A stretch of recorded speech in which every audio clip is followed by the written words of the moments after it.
ভারতের স্বাধীনতা সংগ্রামে সবচেয়ে রহস্যময় নেতা সুভাষচন্দ্র বসু, যাকে মানুষ বলতো নেতাজি। কিন্তু 1945 সালের 18 আগস্ট এক দুঃসংবাদ দেশকে পুরো কাঁপিয়ে দেয়। বলা হয় এক ভয়াবহ বিমান দুর্ঘটনায় নেতাজি মারা গেছেন।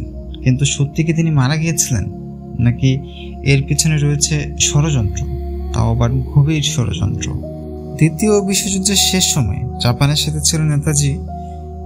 জাপানি সেনাদের একটি বিমান তাইওয়ানের আকাশে বিধ্বস্ত হয়।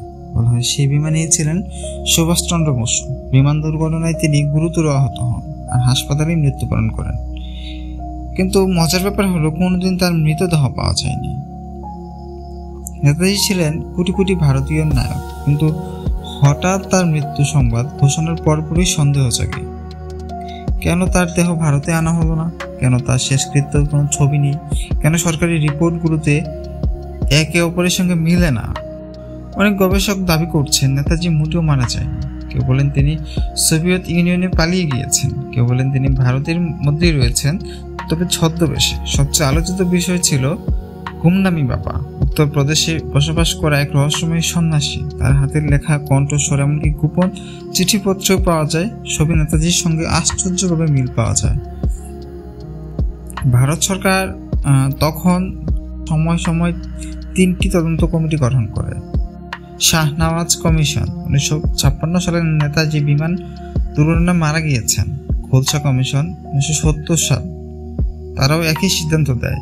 মুখার্জি কমিশন স্পষ্ট জানায় কোনো প্রমাণ নেই যে তিনি দুর্ঘটনায় মারা গেছেন।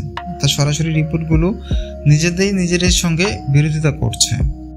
ব্রিটিশ ও আমেরিকার ডকুমেন্টস বলছে 1946 সাল পর্যন্ত নেতাজিকে জীবিত দেখা গেছে বলে জানা গেছে। কিছু নথিপত্র দাবি করে তিনি সোভিয়েত ইউনিয়নে আশ্রয় নিয়েছিলেন। কিন্তু কেন ভারত সরকার এত বছর ধরে সেই তথ্য গোপন রেখেছিল তা আজও প্রশ্ন। আজও কোটি কোটি মানুষ বিশ্বাস করে নেতাজি বহু বছর বেঁচে ছিলেন।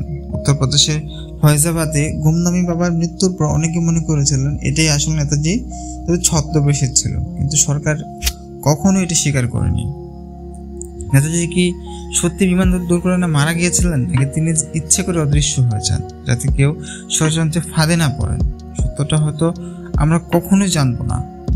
কিন্তু নেতাজি সুভাষচন্দ্র বসু ছিলেন এই ভারতের ইতিহাসে একমাত্র অবিনশ্বর নাম, যিনি আমাদের শিখিয়েছেন তোমরা আমাকে রক্ত দাও, আমি তোমাদের স্বাধীনতা দিব।